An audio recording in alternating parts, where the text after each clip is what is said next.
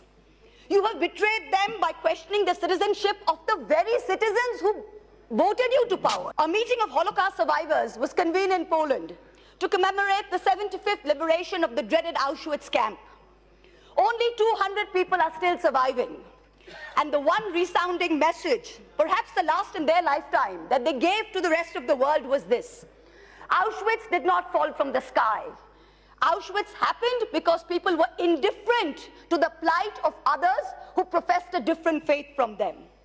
All Holocaust memorials today serve as one reminder, not that it happened, but that it could happen again.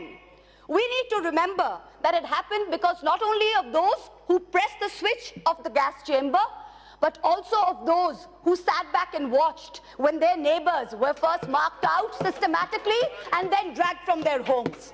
The NPR, the NRC, and the CCAA are all tools in this Machiavellian design to first mark out, then disenfranchise, and finally annihilate. This is your biggest betrayal of those who voted for you. Nobody wanted to be part of this us versus them debate. As every election comes and goes, your members demonize dissent, exhorting your supporters to shoot people who stand up to you. Today, you have let a person who was banned by the Election Commission for speaking for 36 hours to come to the floor of the House and present the manifesto of the ruling party for the Delhi Assembly elections. You have the executive authority to do so, but your government, remember, depends on a higher authority, moral authority. Three things: a majoritarian government, a subservient media, and a pliant judiciary.